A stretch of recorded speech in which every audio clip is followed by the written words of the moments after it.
What's up, guys? This is Coach Grant with First Down Training, and today we're going to be comparing and contrasting a five-star quarterback's throwing mechanics to an NFL quarterback's throwing mechanics. So I hope this video helps you guys out. Hope it could teach you a few new things. But also, fellas, if you're a QB or a wide receiver and would like to train with us this offseason, check out that very first link in the description below. You can sign up for one of our 7 remaining off-season QB and wide receiver camps. Our next 3 camps in Boston, Cleveland, and Austin are completely sold out, but we also will be coming out to Seattle, Newark, New Jersey, Denver, and Los Angeles. So again, check out that very first link in the description below if you'd like some more information on how you can sign up. Let's get started with this video. So we're going to be comparing and contrasting Arch Manning's throwing mechanics, 5-star quarterback out of high school at the University of Texas, to an NFL quarterback's throwing mechanics. Now, the main focus of this video is arm strength. The name of the game at the quarterback position is to be as efficient as possible, but also to maximize velocity, distance on your throws, but make it effortless, right? We don't want any stress on my arm and my shoulder.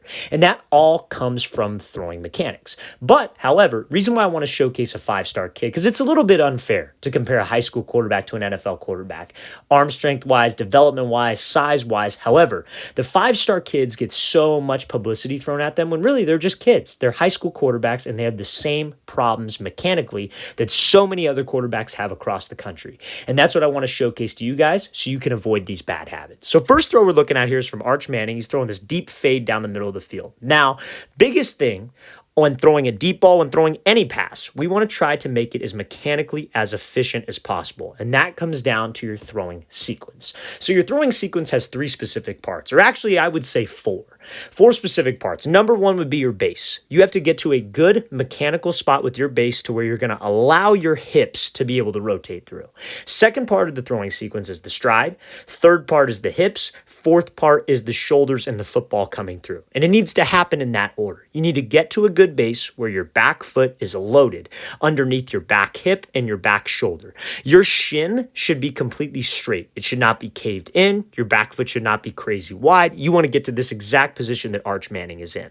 Then what you want to have happen is you want the stride to get down while your weight stays loaded on this back leg. So you can take that weight and transfer it through after the stride. You almost want to think of it the opposite. So many guys were taught you want to push off the back foot to create the stride. We don't want that because that's going to cause this back foot to cave way outside your frame, and you won't have that third phase of the throw, which is the hip rotation. So you want to think step, weight stays loaded, then the hips rotate through, then the ball and the shoulders rotate through. Because that is how we get max velocity and distance, but also take pressure off my arm. Now, with Arch Manning, he has one of those problems that so many young quarterbacks have. They push off of this back foot. He got to the great base. First part of this throwing sequence is awesome, but you see how he pushes. And you see when he pushes off of his back foot to create the stride, what does that do to his back foot? His back foot stays very wide outside his frame, and all of his weight is on the front half of his body. So what that's going to cause him to not have is hip rotation. The front stride is down. He was in a good base, but because he pushed and all of his weight went forward, none of his weight stayed loaded back. So when all of your weight is coming forward, the shoulders are going to lead through with the hips. You guys could all try this right now. Stand up, put a ton of weight onto your front foot. Let's say you're a right-handed quarterback. Put a ton of weight on your left foot and try to rotate your shoulders back. You will not be able to do it. But if you load up on your back leg, on your right foot, try to rotate your shoulders back, like rotate them this way like you're taking a football back. It's a lot easier of a rotation, and that's going to put you on the sequence. Your hips are going to be able to rotate through before the shoulders and the ball, which takes pressure off the arm and gives you more of a whipping effect to your throw. You almost want to think of it like hitting a baseball. When you guys hit a baseball, you guys are not taking a step with your front foot and having the bat come through at the same time. You take a step with your front foot, but the bat stays loaded. You pivot off the back toe, your back hip drives through, and the bat trails behind. That's why bat speed is so important for a baseball player. Same thing when throwing a quarterback. A hitter and a quarterback are both rotational athletes and generate torque and aka power and velocity the exact same way. But when you push off of this foot and everything is going forward, and you're going to see this in the comparison to the NFL guy that we show, it's completely different. And that's why his shoulders in his throwing sequence end up coming through before his back hip, his back foot trails behind, and that puts a ton of pressure on his arm. And you see, because all of his weight pushed forward, that knee cannot support the rotation from the upper half coming through. So what does it do? It locks out, leg swings up off the ground. This is not the most, and again, it's a great ball. I'm not saying that. But the goal as a quarterback is to throw a great ball, but have it be effortless on the arm. So I can keep throwing a great ball. And I can maintain that arm like health, if you will, throughout the course of a season, throughout the course of a practice, and I can just throw without getting tired. But that comes from your throwing mechanics. So we got to make sure, fellas, when that front stride comes down, we stay loaded on the back leg. My shoulders rotate back as the stride is already in the grass.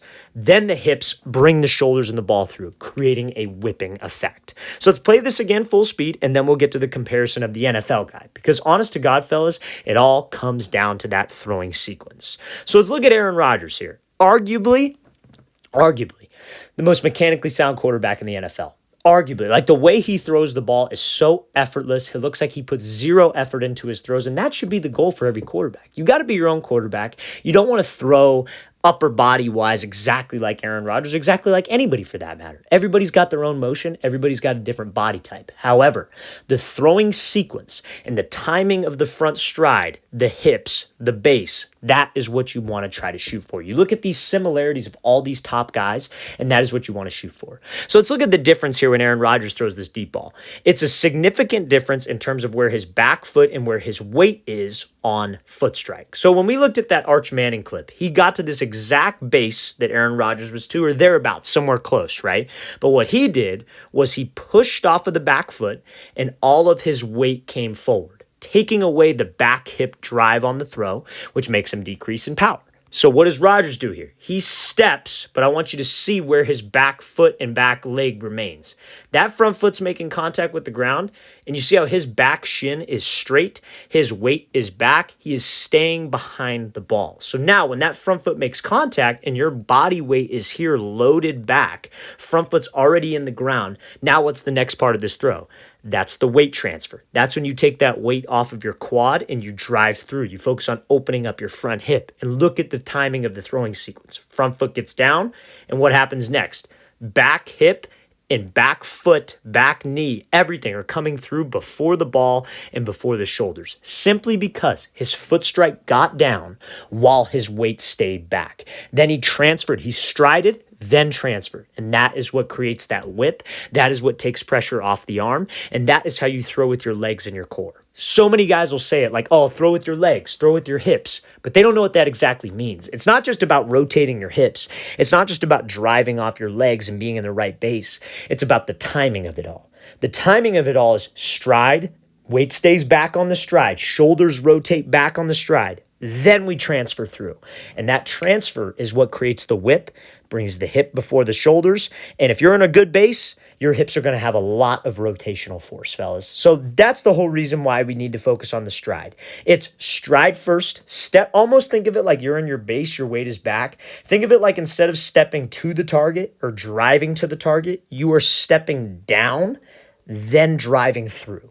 Step down, and as you step down, that shoulder stays back, my weight stays loaded back, then I'm ripping through. Fellas, you will see a huge difference in the arm strength you have on the ball, the pressure that you have on the arm, if you can master that concept. So let's play this thing full speed one more time, and then we're going to get to another throw of Arch Manning and compare it to another throw with Aaron Rodgers. So Arch Manning, this is from film from the spring game. Heavily criticized at this game, saying like, oh, he's got a weak arm, he can't make throws, he's overrated. I don't believe any of that stuff. I think there are a few mechanical tweaks that he could make to increase his arm strength, and that's what I want to talk about with this specific clip and then compare it to an Aaron Rodgers clip as well. But he's a very talented quarterback. You guys got to understand how hard it is to come in, still being a high school kid, probably, I don't know his background, but probably wasn't held back. He's probably 18 years old, and you're out there playing with grown men. Like, that's a tough transition. The speed of the game is insanely fast, and just a spring ball is not enough to get used to that. So I just want to make sure that everybody understands that it's a lot harder than it looks to play at this specific level. So let's watch this throw. This ball kind of dies. He's throwing like a hitch route or an out route. You can't really tell what it is from the opposite hash. And he's throwing it off of like a rhythm throw 3-step drop. So let's play this full speed. So he goes 1, 2, 3 and throws. But the ball kind of dies, right? Ball doesn't have a ton of velocity behind it. Receiver has to dive to catch it. So let's talk about why here. And it all comes down to the timing of the throwing sequence. But this time, his first phase of the throwing sequence was off. Remember, it's about getting to phase 1 of the throwing sequence, which is a proper base. Then step 2 is the stride, then the hips, then the shoulders and the ball. But you have to have it in that order. You have to get to your base. Then you have to stay loaded in your base while step 2 happens. You stride, you stay back, then the hips come through because you're transferring after the foot strike, and then step 4, the ball. But if phase 1 is off, phase 2, phase 3, phase 4 is all going to be off. So let's watch where he lands on the back top of his 3-step. He goes back 1, 2, 3, but you see how his back foot is very wide. And you see how most of his weight is on the front half of his body. I would say he's probably got about 70% of his weight on his front half, maybe 30% on the back leg. So when you're 70 forward, 30 back, you can only transfer 30% of your weight. But that back foot's going to be way outside your frame because your body is going to essentially lean or be shifted to wherever the weight is, wherever the majority of the weight is. So when your weight is forward like this, do you think you guys can rotate your shoulders back? No, because it's the same exact thing as he did in his last clip. Remember in the last clip, he got his weight back. He had a great base, but he had this long stride. So when his front foot made contact with the ground, where was all of his weight? All of his weight was forward. And so we remember what that prevented. That prevented the hip rotation, and that also prevented his shoulders rotating back.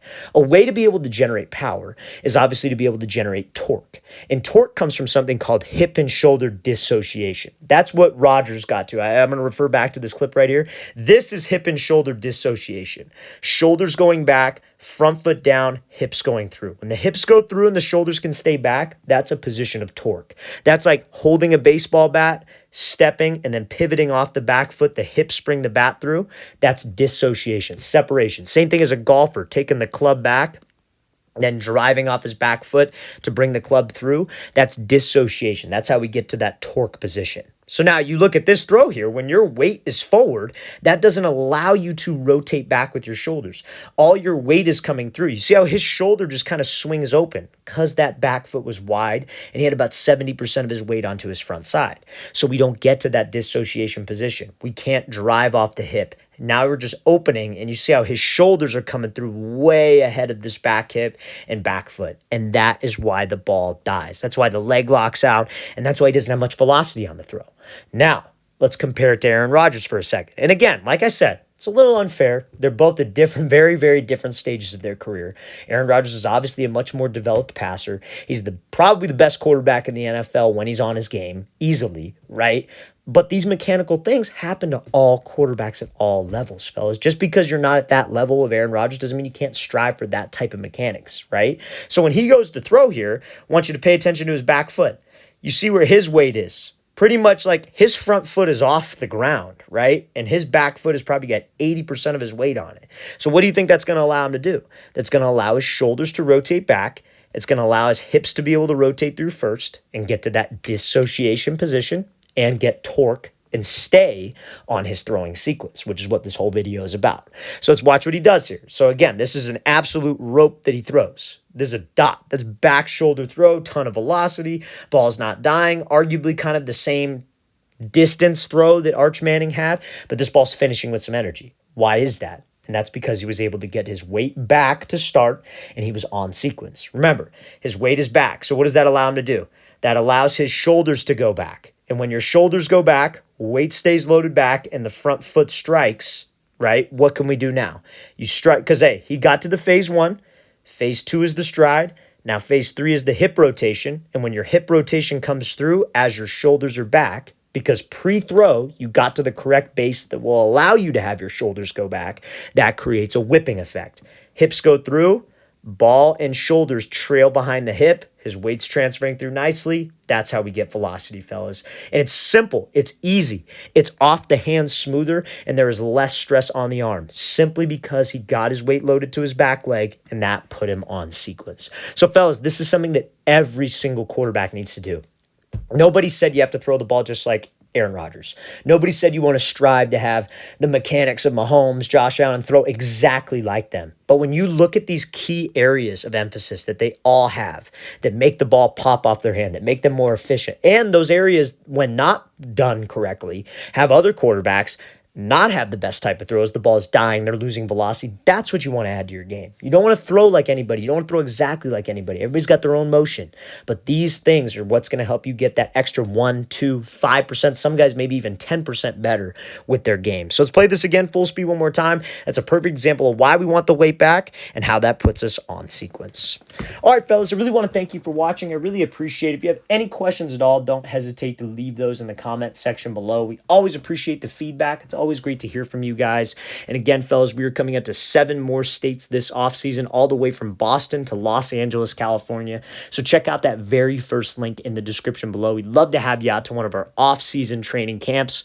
I'll see you guys next time.